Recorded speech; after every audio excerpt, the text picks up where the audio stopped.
Organisers for inviting me to present on, can you all hear me?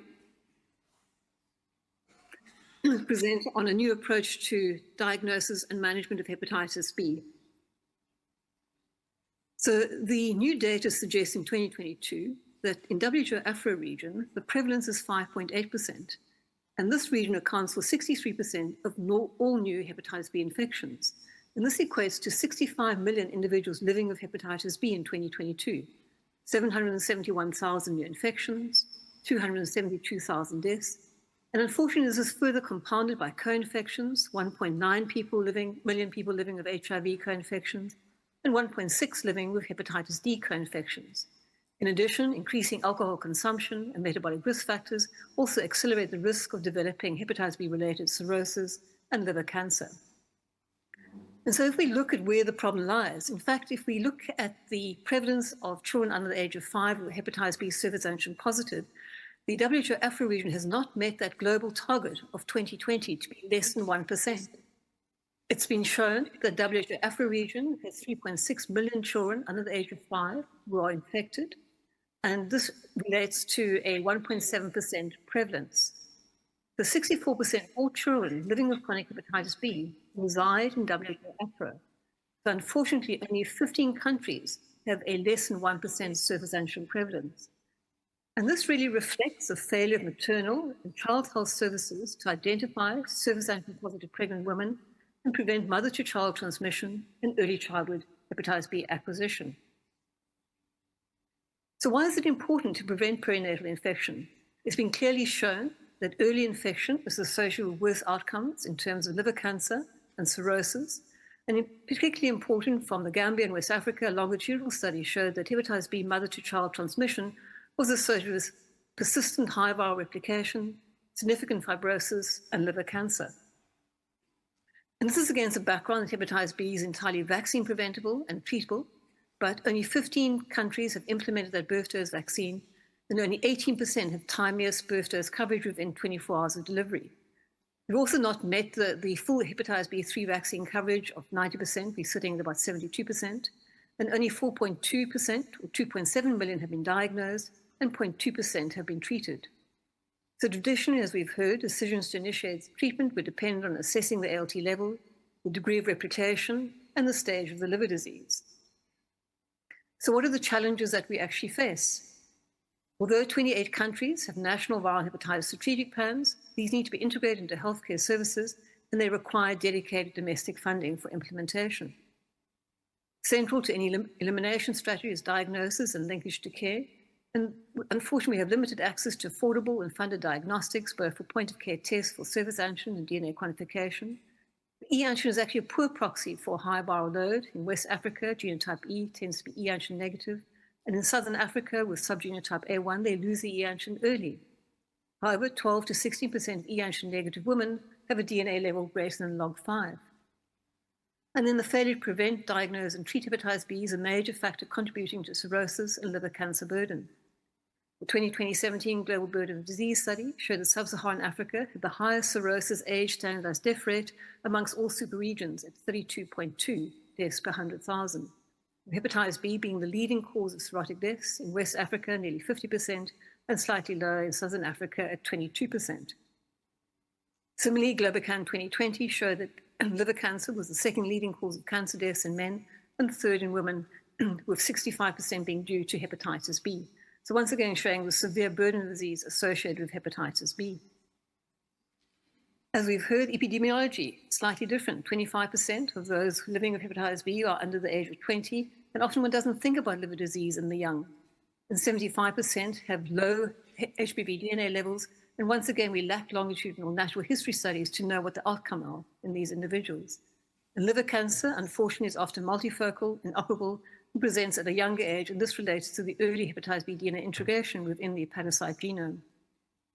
The low levels of awareness amongst healthcare workers and the public regarding transmission risks, that it's a silent but preventable and treatable disease with devastating consequences in young individuals. And we tend to have siloed health structures with dedicated international funding for HIV, malaria, and TB. And with our complex treatment algorithms to date, there's been a higher threshold for treatment. Stigma and discrimination impair healthcare seeking, particularly amongst vulnerable groups that tend to be underserved. And then importantly, out-of-pocket payment for hepatitis B birth dose vaccine, diagnostics, and antivirals. One of the problems with the birth dose vaccine is that home deliveries in sub-Saharan Africa account for 31%.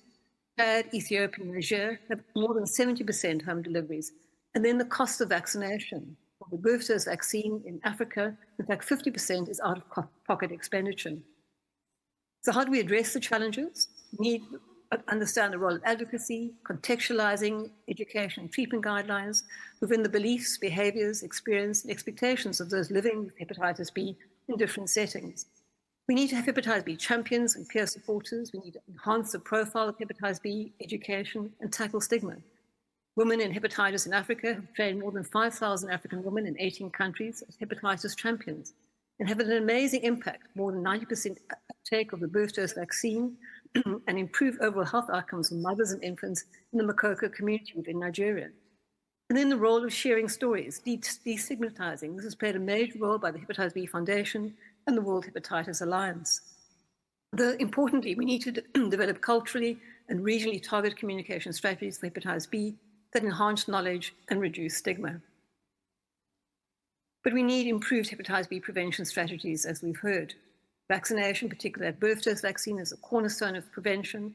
In June 2023, Gavi recommitted to support implementation in low-income countries, and modern studies have repeatedly shown that the birth dose vaccination is cost-effective. In terms of home deliveries and delivery of the birth dose vaccine, we need to learn from the champion countries, China, Indonesia, and Vietnam, with the increased capacity for auxiliary healthcare workers or community healthcare workers to administer the birth dose vaccine at home, and they utilize village health workers to actually pregnancy track and inform community healthcare workers of these births. And then importantly, antiviral prophylaxis for highly viremic surface antigen positive pregnant women. We know that less than 1% of pregnant women are screened and treated to prevent hepatitis B mother-to-child transmission in Africa. And this relates to the limited access to viral load quantification. The WHO Triple Elimination Initiative, which ensures universal access to affordable point-of-care screening, treatment, and follow-up, will be key to actually prevent this ongoing infections in the young. But importantly, we need follow-up surface antigen screening of partners and families to enable us to break cycles of infection within communities. So improving access to diagnostics is essential. Prevention strategies and expanded treatment programs can only be realized if we have affordable and reliable diagnostics. Unfortunately, the molecular diagnostics are often more expensive than the cost of 1 year of tenofovir. WHO pre-qualified surface antigen point-of-care tests need to be available at primary healthcare level to identify and link those with hepatitis B to care. The ability to actually do DNA point-of-care testing has the potential to risk factor individuals living with hepatitis B. And importantly, the transelastography enables us to assess liver fibrosis and the risk of liver cirrhosis and HCC. So we need to look at novel screening approaches, an active screen all approach, community screening initiatives, raising awareness of viral hepatitis, and increasing early case finding. And we need to look at the really amazing achievement of Egypt with their national screening program, which managed to screen 16 million individuals for hepatitis C over a period of 4 years and treat almost 6 million individuals. Simplified and expanded access to treatment and needs us to integrate care, mother-to-child prevention and treatment algorithms that can be implemented at primary and community healthcare level. We need sustainable access to an offer to ensure attainment in care and adherence to treatment. So we've seen that these new guidelines really demystify the management of hepatitis B. We now have 4 options for treatment eligibility, which increases the capture rate of up to 50% compared to the previous 8 to 15%. The new APRI score of greater than 0.5 enables us to actually identify those with more than F2 fibrosis. We have alternative antiviral regimens for the treatment. We can now use dual therapy. We've shown that we have expanded access to antiviral prophylaxis for hepatitis B surface antigen pregnant women, and use of point-of-care DNAs have been now recommended at primary care level. And as we've heard, the reflex hepatitis D co-infection testing if you're surface antigen positive. But we will need to address the access to bulevirtide.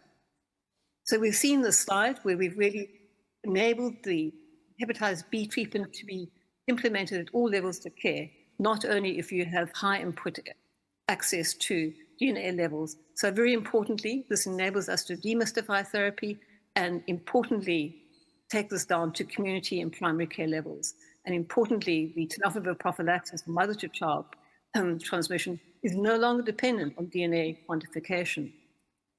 So in summary, we need to increase healthcare workers and public awareness of hepatitis B transmission routes.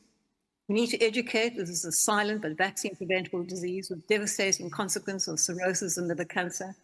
And we need to raise this concept of know your status, address stigma and discrimination, develop hepatitis B champions, increase diagnosis and linkage to care, ensure access to affordable point-of-care diagnostics, implement the supplemented treatment guidelines and algorithms that enable us to decentralize care, ensure sustainable access to lifelong tenofovir, and importantly, we need domesticated funding, which is actually enables us to implement these national viral hepatitis strategic plans and that are sustainable. Thank you.